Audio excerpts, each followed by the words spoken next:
Rudra news express के सभी दर्शकों को मधुआचार्य आशावादी का बहुत बहुत नमस्कार।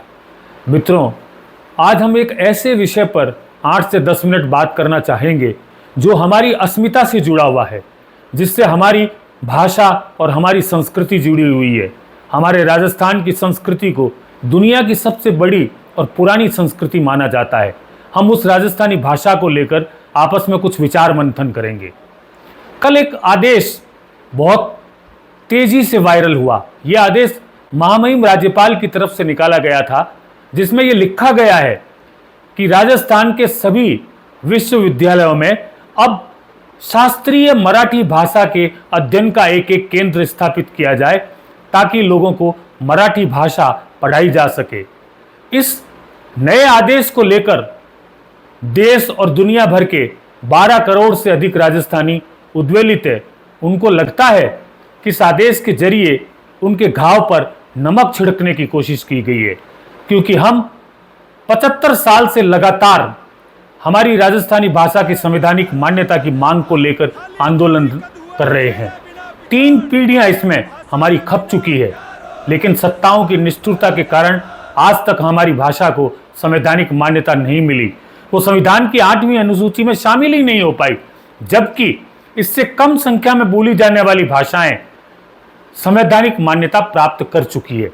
हमें उन भाषाओं से कोई ऐतराज नहीं है। हमें हमारी भाषा की बात करनी है।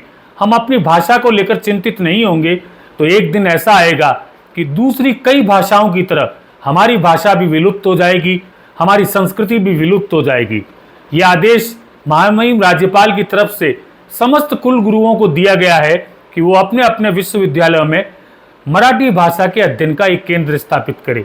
बड़े आश्चर्य की बात है कि हमारे राज्य के केवल 4 विश्वविद्यालय, जयपुर, उदयपुर, जोधपुर और बीकानेर, इन 4 में ही केवल राजस्थानी भाषा को पढ़ाने के लिए प्रावधान किए हुए हैं। बाकी जगह तो प्रावधान ही नहीं है।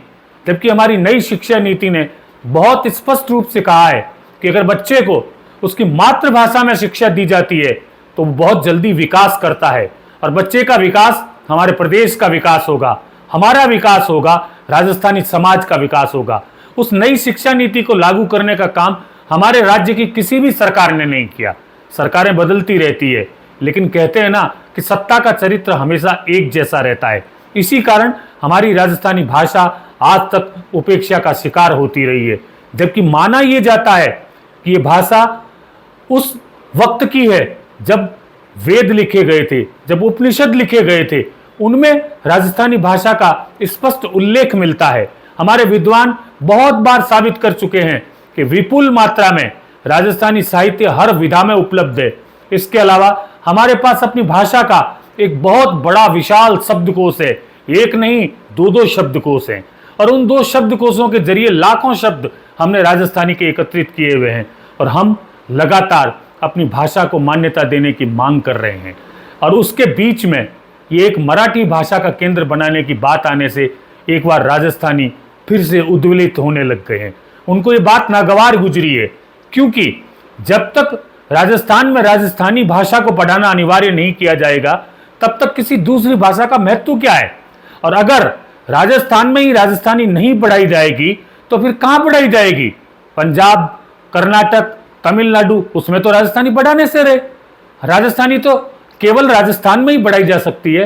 मित्रों, राजस्थानी के साथ हमेशा बहुत बुरा व्यवहार हुआ है। मैं बहुत बेदर्दी से उन माननीयों से शिकायत करना चाहता हूं जो हमारे जनप्रतिनिधि कहलाते हैं। आज हमारे राजस्थान के 25 लोकसभा सदस्य हैं, 10 राज्यसभा सदस्य हैं, 200 विधायक हैं, लोकसभा अध्यक्ष हमारे राजस्थान का है, और एक राज्य का राज्यपाल हमारे राजस्थान का है। उसके बाद भी हम अपनी राजस्थानी भाषा की संवैधानिक मान्यता के लिए जूझ रहे हैं, लड़ रहे हैं, त्याग कर रहे हैं, बलिदान कर रहे हैं, लेकिन कोई नहीं सुन रहा। और उससे भी आगे की बात करें तो राजस्थान में जो सरकार बनती है वो तो राजस्थान की सरकार होती है, उसके विधायक तो राजस्थान के विधायक होते हैं, उसका मुखिया भी राजस्थान का होता है। लेकिन हमारे राज्य में भी राजस्थानी को दूसरी राजभाषा का दर्जा आज तक नहीं मिल पाया है। हमारा कोई भी विधायक आज भी राजस्थानी भाषा में अपने विधायक पद की शपथ नहीं ले सकता। राजस्थानी भाषा के अंदर शपथ के लिए आपके नोटिस में लेके आया था, आप सभी के मैं उम्मीद करता हूँ आप सभी सहयोग करेंगे। शेम की बात नहीं है, राजस्थानी भाषा अपना सबका गर्व है, ये शेम की बात नहीं है, आप ऐसे नहीं किसी को टोक सकते। ये हमारे लिए बहुत शर्म की बात है, जबकि छत्तीसगढ़ के विधायक अपनी छत्तीसगढ़ी में शपथ ले सकते हैं। मित्रों, हमारी भाषा के साथ ये अन्याय क्यों है? सोचिए, हम दूसरे प्रदेशों की तरह उग्र आंदोलन कभी नहीं करते, न करने में विश्वास रखते हैं, न हम किसी और दूसरी भाषा का अपमान करने में विश्वास करते हैं। आप अंग्रेजी पढ़नी है पढ़िए, हिंदी पढ़नी है पढ़िए, मराठी पढ़िए, बंगाली पढ़िए, कन्नड़ पढ़िए, मलयालम पढ़िए, लेकिन हमें हमारी राजस्थानी को पढ़ने का तो पूरा अवसर दीजिए। हमारी राजस्थानी भाषा हमारी माँ की बोली है।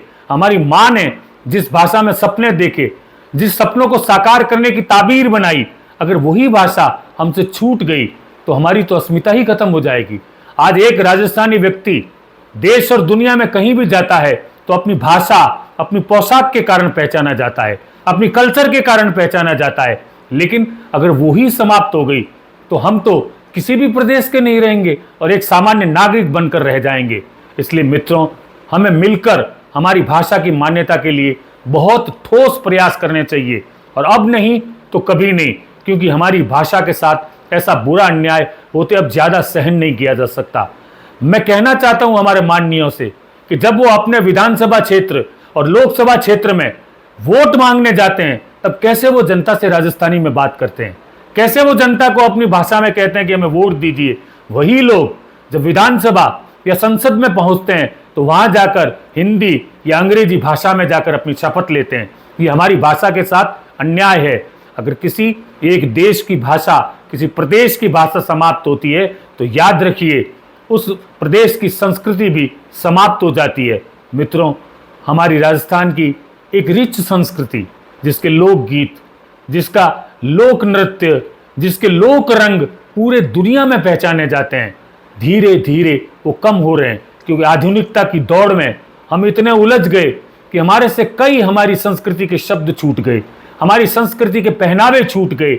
ये सब संभव हो सकता है कि वापस जिंदा हो, लेकिन ये तब होंगे जब हमारी भाषा को संवैधानिक मान्यता मिलेगी। मित्रों, हम क्या मांगते हैं? हम कोई धन नहीं मांगते, हम कोई नौकरी नहीं मांगते, लेकिन हम अपनी भाषा मांगते हैं। हमारी जुबान पर ताला लगाया हुआ है सरकारों ने। हम चाहते हैं कि हमारी जुबान के उस ताले को खोला जाए। वो ताला खुलेगा तो इस प्रदेश के विकास का ताला खुलेगा। मैं आपको बहुत स्पष्ट शब्दों में ये कहना चाहता हूं कि हमारा ये मुद्दा किसी साहित्य का मुद्दा नहीं है। साहित्यकार पुस्तकें लिखते हैं, उनको पुरस्कार मिलते हैं, उनका काम तो हो चुका। ये हमारे युवाओं के भविष्य से जुड़ा हुआ मुद्दा है। आप ध्यान कीजिए, अगर पंजाब में कोई व्यक्ति नौकरी करता है तो उसे पंजाबी का आना बहुत जरूरी होता है। फिर हमारे राजस्थान में युवा जो नौकरी चाहते हैं, उनके लिए राजस्थानी की अनिवार्यता क्यों नहीं लागू होती? इसलिए लागू नहीं होती क्योंकि हमारी भाषा को संवैधानिक मान्यता नहीं है।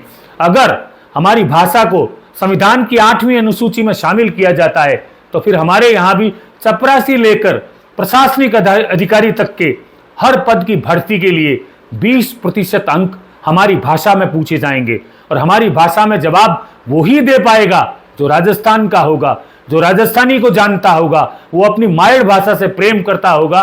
तो हमारे लिए, हमारे युवाओं के लिए नौकरी के अवसर भी बहुत खुलेंगे। मित्रों, ये मुद्दा साहित्यकारों का अकेलों का नहीं, ये मुद्दा राजनेताओं का नहीं, ये हमारे युवाओं के भविष्य का है। और युवाओं के भविष्य के लिए यदि हमने इस समय गंभीर प्रयास नहीं किए तो याद रखिएगा, आने वाली पीढ़ी हमें कभी माफ नहीं करेगी। क्योंकि जिस देश की भाषा समाप्त होती है वहां का व्यक्ति समाप्त हो जाता है। ऐसे दुनिया में अनेक उदाहरण हैं। आज हमारे हिंदुस्तान में कम से कम 36 भाषाएं ऐसी है जो विलुप्त हो चुकी है। हम अपनी राजस्थानी भाषा को विलुप्त होते नहीं देखना चाहते, इसलिए हमें मिलजुल कर, एकजुट होकर हमारी राजस्थानी भाषा की मान्यता की इस लड़ाई को लड़ना होगा।